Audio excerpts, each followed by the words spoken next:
मेरी भाभी जब भी मेरे सामने आती तो बिना दुपट्टा के ही आ जाती। भाभी को देखकर मेरी नज़रें शर्म से झुक जाती थी, लेकिन भाभी को शर्म नहीं आती। भाभी रात को अक्सर मुझे अपने कमरे में सुला लेती। जब भाई घर ना होते तो मैं सोफे पर सो जाता, भाभी पर नज़र भी ना जाती मेरी। लेकिन एक दिन अचानक मेरी भाई ने मुझे मारना शुरू कर दिया। कहने लगा, तुम्हारी भाभी तो तुम्हें बेटा समझती थी, लेकिन तुमने क्या कर दिया। मेरे तो होश उड़ गए। भाई कहने लगे कि मेरी बीवी गर्भवती है और तुम्हारे बच्चे की। मेरा नाम हसीद है। मेरे पिताजी बहुत बड़े व्यापारी थे और उन्होंने 2 शादियां कर रखी। मेरी माँ से मेरे वालिद साहब को 10 साल तक औलाद नहीं हुई तो उन्होंने औलाद के लिए दूसरी शादी कर ली और दूसरी औरत हुआ जिसका नाम हमजा था। लेकिन उसके बाद जब वो 4-5 साल का था तो मेरी माँ भी पेट से हो गई। लेकिन मेरी माँ इस दुनिया से चली गई और जाते ने कहा कि वो मेरे पिताजी को कभी माफ़ नहीं करेंगी। मेरी माँ मेरे पिताजी की पहली बीवी थी, लेकिन अब मेरा बड़ा भाई मेरे पिताजी की दूसरी बीवी से था। वो भी इस दुनिया में नहीं रही। अब हम दोनों भाई और पिताजी एक ही घर में रहते थे। एक दिन मेरे पिताजी ने इस दुनिया से चले गए। उस वक्त मेरे भाई की उम्र 21 और मेरी उम्र 17 साल की थी। पिताजी ने जाते जाते यही कहा कि दोनों भाई आपस में मिलकर रहना और एक दूसरे से बहुत मोहब्बत करना। और ऐसा ही था। हम दोनों एक दूसरे से बहुत प्यार करते थे, मिलजुल कर भी रहते थे। हमें किसी बात से कोई तकलीफ़ नहीं था और एक पल को भी ऐसा नहीं लगता था कि हमारी माएँ अलग हैं, क्योंकि हमारा बाप तो एक ही था और इस हिसाब से हमारा खून रिश्ता भी। मुझे अपने भाई से बहुत मोहब्बत था। दुनिया से जाने से पहले मेरे पिताजी ने मेरे भाई का रिश्ता पक्का कर दिया था, जबकि सारे रिश्तेदार ने कहा था कि इस जगह रिश्ता नहीं करो, ये लोग अच्छे नहीं हैं। लेकिन पता नहीं क्यों पिता ने वहीं पर रिश्ता किया था। जो लोग आपको जानते थे उनका कहना था कि ये लोग बहुत ज़्यादा चालाक है, लेकिन पिताजी ने कहा कि ये सारी बातें हैं। जो अच्छा इंसान होता है उसी को दुनिया बुरा कहती है। मेरी भाभी का नाम नायरा था। वो बहुत ही ज़्यादा खूबसूरत थी। मेरा भाई उस पर आशिक था और शायद मेरे भाई ने मेरे पिताजी को कहा था कि मेरी उसी से शादी करवा दें। भाई की शादी उसके साथ हो गई तो वो इस घर में आ गई। दिन गुजरने लगे, मेरी अभी भी पढ़ाई चल रही थी। आज मेरे पेपर्स भी थे, इसलिए मैं बिल्कुल भी ऑफिस नहीं जाता था। कभी कभी तो चला भी जाया करता था। मेरे पिता व्यापार थे और उन्होंने एक बड़ी कंपनी खोली थी। मेरा भाई रोज़ाना वहाँ जाता था। घर में और भाभी होते थे। मेरी भाभी काफ़ी पढ़ी लिखी थी, लेकिन मैं उनसे कोई मदद नहीं मांगता था, क्योंकि मैं उनके साथ एक हद तक ही रहना चाहता था। गर्मियों का मौसम था और गर्मी से बुरा हाल हो रहा था। मैं सोच रहा था कि पेपर्स गर्मी में ही क्यों होते हैं। अभी मैं हॉल में बैठकर पढ़ ही रहा था कि मैंने देखा कि मेरी भाभी बिना दुपट्टे के हॉल में आ जाती हैं और आकर हॉल की सफाई करने लगी। मैं सोच रहा था कि उनका दुपट्टा कहाँ है, कहीं भूल तो नहीं गई। मैंने नज़रें झुका ली और नकली खांसी की, ताकि उन्हें याद आ जाए कि मैं यहाँ पर बैठा हूँ। और वो शायद अपना दुपट्टा कमरे में भूल आई। लेकिन उन्होंने मेरी तरफ देखा पर उन पे कुछ असर नहीं हुआ। उसके बाद फिर से ज़ोर से खांसने लगा, लेकिन उन्होंने फिर से कोई ध्यान नहीं दिया। थोड़ी देर के बाद उन्होंने पानी का गिलास लाकर टेबल पर रखा और मुझसे पूछा कि क्या बात है, गला खराब है, तुम्हारा दवाई दे दूँ तुम्हें। मैं उनकी तरफ देख ही नहीं रहा था और वो मुझसे बात कर रही थी। मैं उनको साफ साफ जता रहा था कि मुझे शर्म आ रही है, लेकिन उनको शर्म नहीं आ रही थी। वो पानी का गिलास रखकर वापस चली गई। मैं हैरान हो गया कि भाभी को कोई शर्म नहीं है। उन्होंने अपना दुपट्टा उतार लिया और बाहर आ गई।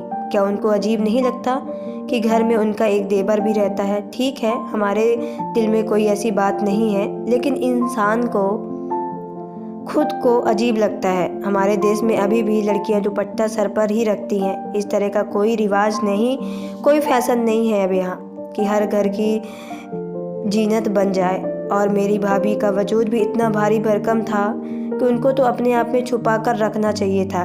और कोई दुबली पतली तो नहीं थी। उनको तो दुपट्टा नहीं बल्कि बड़ी सी चादर करनी चाहिए थी, पर वो दुपट्टा उतार के घर में घूमती थी। कभी नीचे कोई चीज़ गिर जाती तो उसको उठाने के लिए बैठ जाती और अजीब तरह से बैठती। पता नहीं ये क्या कर रही थी। मैंने ऐसी चीज़ें पहली बार देखी थी। मुझे नहीं पता था कि औरतें इस तरह भी करती हैं। जब भी मेरी अम्मी की पापा के साथ लड़ाई हो गई थी तो हम लोग अपने नाना के वहाँ रहते थे। पापा बाद में मना कर ले गए थे, पर वहाँ पर काफ़ी सारे लोग थे। मैंने कभी भी किसी औरत को ऐसे नहीं देखा था। सर से दुपट्टा हट जाना तो चलो एक नॉर्मल बात होती है, इंसान काम में लगा हो तो उसका ख्याल नहीं आता, लेकिन यहाँ पर तो भाभी खुद ही अपना दुपट्टा न जाने कहाँ रख कर आ गई थी। फिर मुझे लगा कि कहीं आजकल ये फैशन तो नहीं, क्योंकि आजकल तो दुपट्टे सूट के साथ बनाए ही नहीं जाते। लेकिन जब भाई आया तो भाभी ने उसी सूट के साथ का दुपट्टा किया हुआ था, लेकिन मेरे सामने दुपट्टा क्यों उतार देती थी, मेरे समझ से बाहर था। एक दिन भाई ने कहा कि मुझे कहीं बाहर जाना है, बड़ा ज़रूरी काम है, रात को वहीं रहूँगा, अपनी भाभी को और घर का ख्याल रखना। तो मेरी भाभी ने कहा कि मुझे भी साथ ले जाए। भाई इसका कह रहा था कि तुम कैसे साथ लेकर जा सकता हूँ, काम के सिलसिले में जा रहा हूँ। अच्छा चलो ठीक है, तुम हमीद को अपने कमरे में सुला लेना तो डर नहीं लगेगा। मैंने कहा मैं कैसे भाभी के कमरे में सो सकता हूँ। तो भाई ने कहा कि सो जाना, इसमें क्या तकलीफ़ है, तुम तो उसके छोटे भाइयों जैसे ही हो। भाभी ने कहा कि ठीक है और वो फ़ौरन से मान गई। भाई चले गए और रात होते ही भाभी ने कहा कि मुझे नींद आ रही है, कमरे में चलो। मैंने कहा कि आप जाकर सो जाएं, अभी मुझे पढ़ाई करनी है, मेरी पढ़ाई हो जाएगी तो मैं वो खुद ही आ जाऊंगा। नहीं तुम अभी मेरे साथ चलो, तुम्हें अभी मेरे साथ जाना होगा, नहीं तो मुझे नींद नहीं आएगी। मुझे तो हैरानी हुई कि भाभी किस किस्म की बातें कर रही हैं या हरकतें कर रही हैं, ये तो मेरे पीछे ही पड़ गई। मैंने कहा कि अच्छा ठीक है चलिए। उन्होंने मुझे बेड पर सोने का इशारा किया तो मैं हैरान रह गया।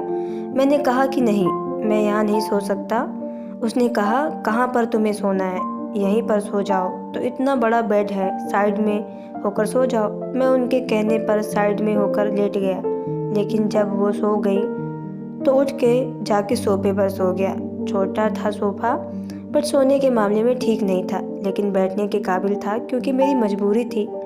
मैं दिल ही दिल में सोचने लगा कि मेरा भाई मुझ पर बहुत भरोसा करता है, इसलिए उसने मुझे कहा और भाई के जाने के बाद तो मैं देखभाल करूँगा भाभी का और इस घर का भी। लेकिन फिर भी मैं बाहर भी सो जाता तो ठीक था। पता नहीं भाभी को अंधेरे से इतना डर क्यों लगता है।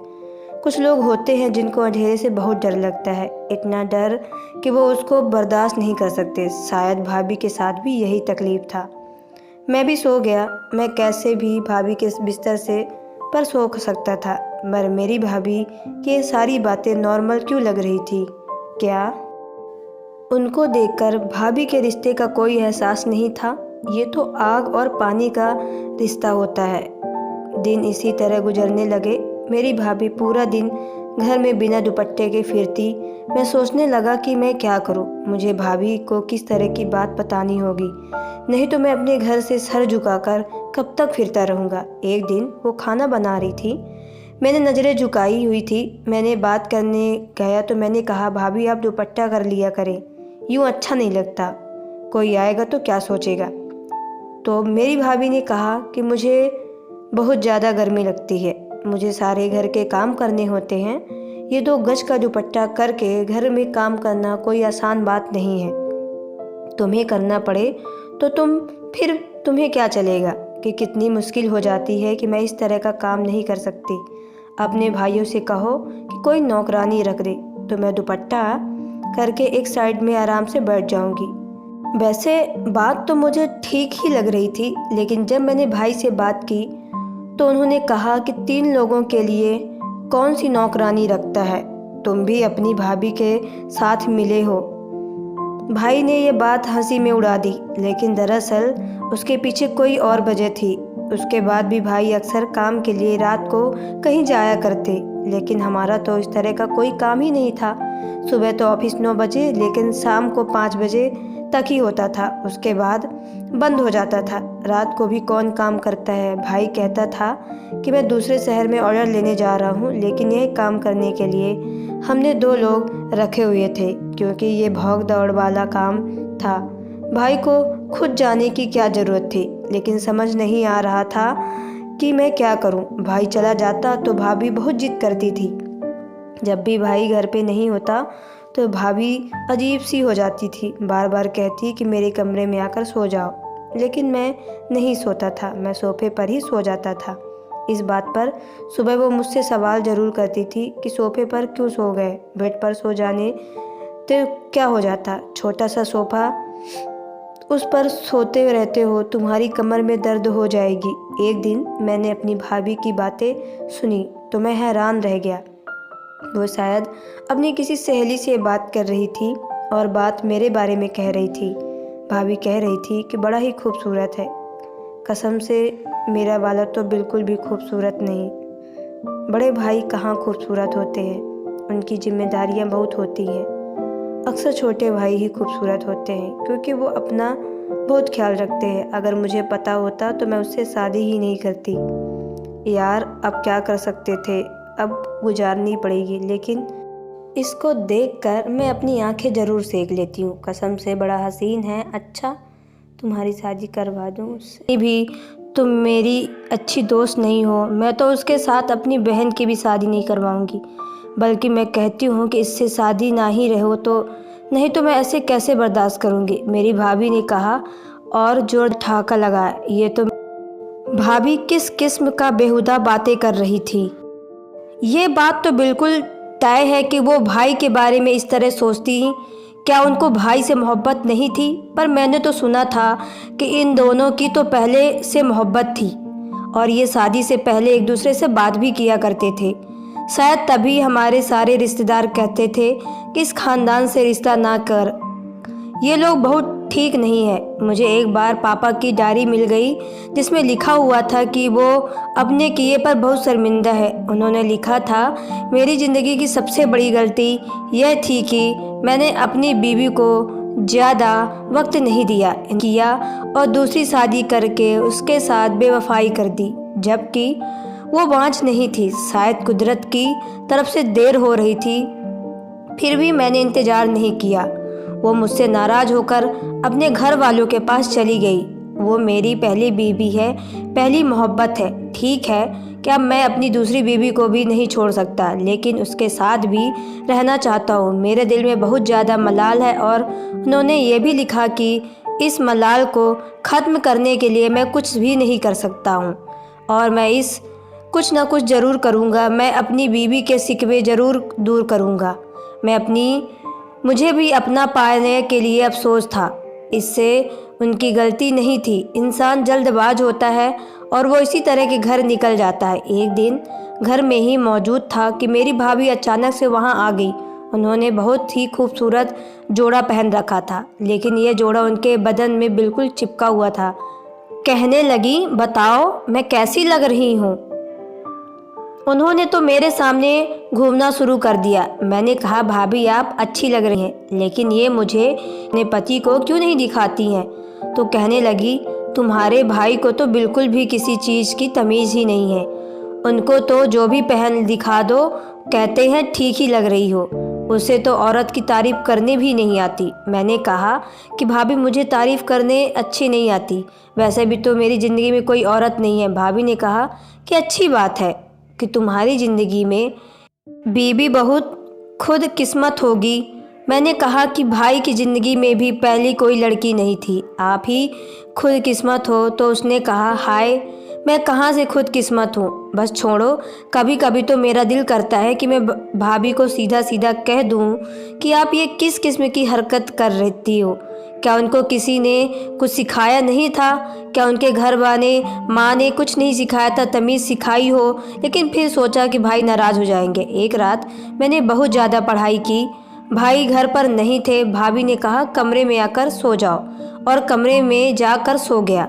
लेकिन जैसे ही भाभी गहरी नींद में थी, मैं उठकर बाहर आ गया और पढ़ने बैठ गया। साथ में ये भी सोच रहा था, पता नहीं क्या है, मेरी भाभी क्यों इस तरह हरकतें करती है। पढ़ाई में लगा रहा और सुबह हुई तो सोफे पर ही बैठे बैठे सो रहा था। तभी अचानक से किसी ने मुझे मेरे कॉलर पकड़ा और मुझे मारना शुरू कर दिया। पहले तो मुझे लगा कि मैं ख्वाब देख रहा हूँ, लेकिन ये हकीकत थी। मेरी आंख खुली तो ये देखकर हैरान रह गया कि जो शख्स मुझे पागलों की तरह मार रहा था वो मेरा अपना भाई ही था। ये क्या कर दिया तूने कमबख्त, ये तूने क्या कर दिया? मैं तो तुझ पर भरोसा करके गया था और तुमने इस तरह की हरकत की। वो मुझे अपना बेटा समझती थी और तुमने उसके साथ ही इस तरह का गलत काम किया। मुझे भाभी की रोने की आवाज़ आ रही थी और मेरा भाई मुझे मारता जा रहा था। अचानक से मैंने अपने भाई का हाथ रोका और कहा कि ये सब क्या हो रहा है? मुझे पागलों की तरह मार क्यों रहे हो? आखिर मैंने क्या किया है? मेरे भाई ने कहा, अभी भी मुझे बताना पड़ेगा कि तुमने क्या किया है। अभी मेरा भाई ये बोल रहा था कि थोड़ी देर के बाद हमारे चाचू और उनकी बीबी भी वहाँ आ गए, जो हमारे घर के बहुत बड़े थे, जो इस दुनिया में रह गए थे। उनको भी ये सब कुछ बताया गया। मेरे भाई ने कहा कि मैं घर से बाहर आता जाता था और इसको अपनी बीबी के कमरे में सोने को कहता था, लेकिन उसको रात को डर लगता है। वो भी उसको अपने बेटे की जगह समझती थी कि मेरा छोटा देवर मेरे बेटा जैसा है। आज इसने न जाने उसके साथ क्या किया है। आज वो पेट से है, यह मेरा बच्चा नहीं है बल्कि इसका है। यहाँ तक कि उसने मेरी बीवी के साथ गलत काम किया और फिर उसको डरा धमकाकर चुप रहने को कहा और उसको कहा कि चुप रहो, नहीं तो मैं तुम्हें बदनाम कर दूँगा। लेकिन मुझे पता चल गया। वो लोग भी हैरान थे और मुझे भी हैरान देखने में लगे थे। मैंने देखा भाभी बाहर आई तो बुरी तरह रो रही थी। उनकी गर्दन पर कुछ निशान भी थे। मेरे भाई ने कहा कि देखो इसने क्या हाल किया है मेरी बीवी का। मेरी चाची ने अपने मुंह पर हाथ रख लिया और कहा, तौबा तौबा कहने लगी। सब मुझे ही बुरा भला कहने लगे। यहाँ तक कि मेरे भाई ने कहा कि आज से तुम्हारा और मेरा कोई रिश्ता नहीं, चलो जाओ यहाँ से, मैं अपनी जायदाद से दूर करता हूँ। मैं अपनी सफाई में बोल रहा था कि लेकिन मुझे मेरी बात ही नहीं सुन रहा था। चाचू ने भी मुझे बात सुनाई, मुझे घर से निकाल दिया। जाने से पहले अपने कुछ कपड़े और पापा की डायरी अपने साथ ले जा सका। उसके बाद मुझे घर से निकाल दरवाजे बंद कर लिए गए। मेरे भाई ने मेरा साथ ऐसा क्यों किया? ये सब कुछ झूठ था। मैंने ऐसा कुछ भी नहीं किया, बल्कि भाभी खुद मुझ पर गंदी नज़र रखती थी, मुझे जाल में फंसाना चाहती थी, मेरे साथ अजीबो गरीब किस्म की हरकतें करती थी। मैं हैरान रह गया कि मेरे साथ सब कुछ क्यों हो गया। मैं अपने दोस्त के घर चला गया।